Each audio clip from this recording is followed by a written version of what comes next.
வணக்கம். நீங்க எங்க வந்திருக்கீங்க? உங்க பேருங்க?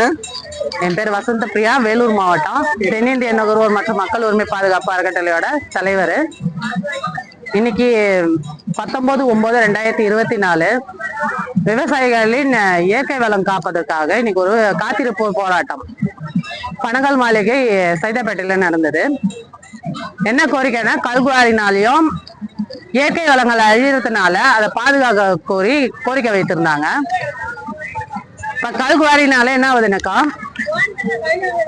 போர் போட்டாலும் தண்ணி வர்றதில்ல. ஏன்னா லிமிடேஷனுக்கு மேல கல்குவாரில இருந்து கல்லெல்லாம் எடுக்கிறதுனால என்ன ஆகுதுனாக்கா, போர் போடும் போது விவசாயத்துக்கு தண்ணி பத்த மாட்டேங்குது.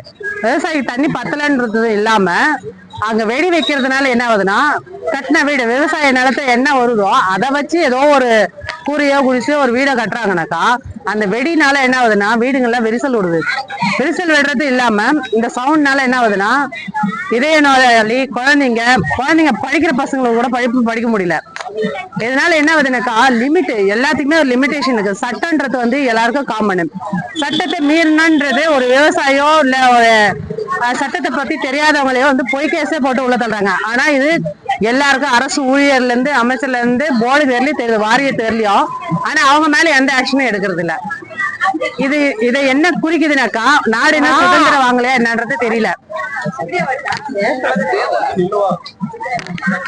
சுதந்திர இந்தியான்றதா இல்லைன்னா ஒரு அரசியல் கட்சிக்காரங்க மட்டுமே இருக்கிற நாடான்றது புரியல. தமிழ்நாட்டு மக்கள் எந்த நிலைக்கு போறாங்கன்றது இன்னும் சுத்தமா தெரியல. பெண்களுக்கு சுத்தம் பாதுகாப்பு இல்ல. பெண்களுக்குன்னு இல்ல, பெண் குழந்தைங்களுக்கும் இப்ப பாதுகாப்பு இல்லாம போயிட்டு இருக்குது.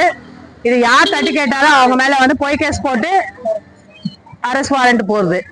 இது எந்த விதத்துல எப்படி தடுக்கிறதுன்றது என்ன வரையில தெரியல. பிஎன்எஸ் வந்திருக்கு. பிஎன்எஸ்லயே சில நல்ல திருப்பங்கள்லாம் கிடைச்சிருக்கு. 3 ஏரிங்க. அதுக்கப்புறம் குற்றவாளிகள் தண்டிக்கப்படுவாங்கன்னு இருக்காங்க.